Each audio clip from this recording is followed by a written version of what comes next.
Welcome to the short PowerPoint video on active listening skills. My name is Gary Tomlinson, and I'll be your narrator for this session.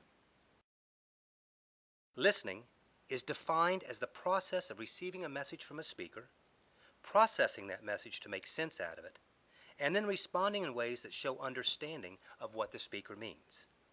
What listening is not is waiting patiently for your turn to talk. When you listen well and have been perceived to have listened well, you help forge the beginning of a very productive relationship. Why? Because when you really hear someone else, you're given the very precious gift of being understood, a gift that most of us don't get enough of. This provides strong cement for relationships. And besides, by listening, you just might learn something. Now here are 4 active listening skills to make your own. The first is attending. Ask open-ended questions. These are questions designed to get the other person to talk, to give their opinion. Remember to be quiet and to listen. Seek to understand before seeking to be understood. The second is acknowledgement.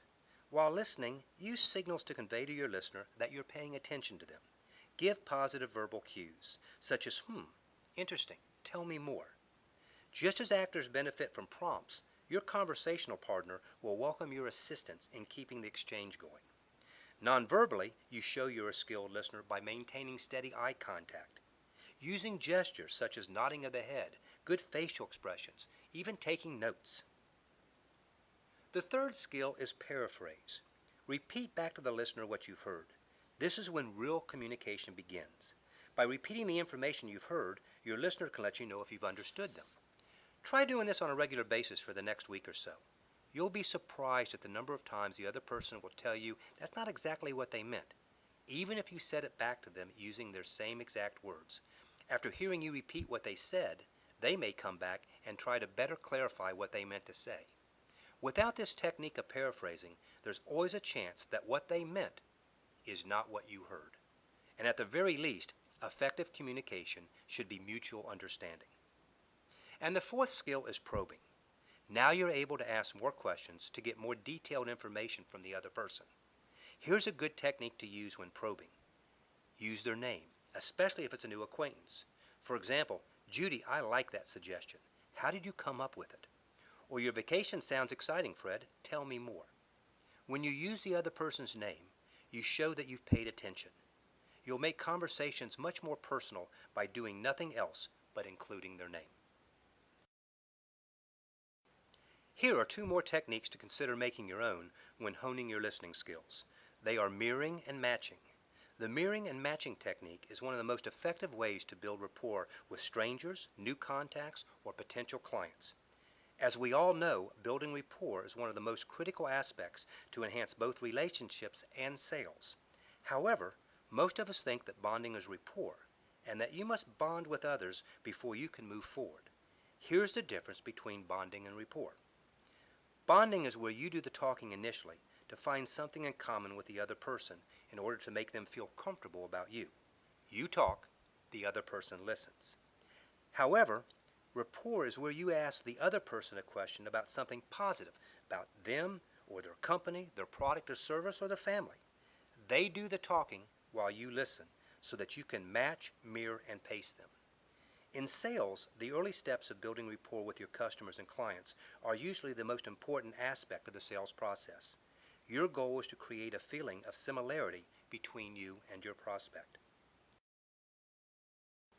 If we try to create rapport with only the content of our conversation, we are missing out on one of the biggest ways we can communicate similarity to another person. Mirroring is the act of adopting another person's behavior as if you were that person's mirror image.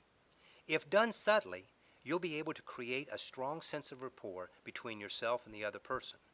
For example, when meeting a potential client in person, pay attention to their body movements. When the client crosses their legs, you also cross your legs. When they lean closer, you do the same. If they're talking quickly, you listen quickly.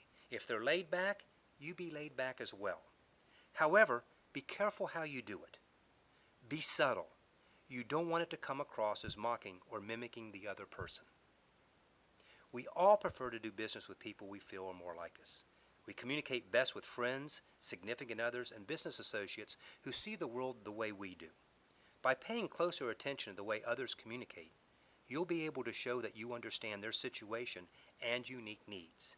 You can demonstrate that awareness by mirroring and selectively matching their phrase construction, volume, vocabulary, rhythm, body language, and mood.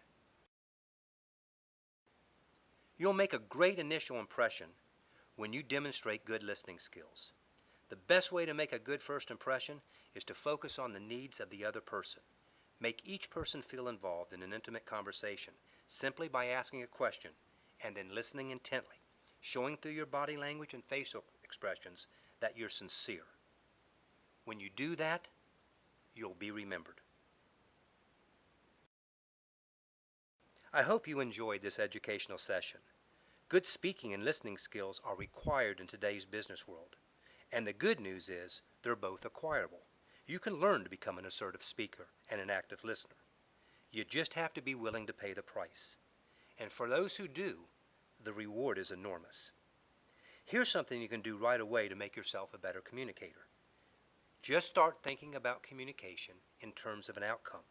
If you do that, you'll automatically start communicating more effectively.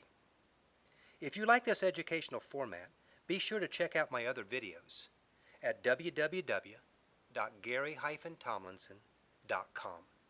I'll be adding new ones on a regular basis, so make sure you come back often and feel free to share this education with others. The education in this session comes from two main sources. One is the course workbook from Ty Boyd's The Excellent Speaking Institute, and the other is from the book Communicating Effectively for Dummies by Marty Bronstein. I'll leave you now with this quote by Dale Carnegie. You can make more friends in 2 months by becoming interested in other people than you can in 2 years by trying to get other people interested in you.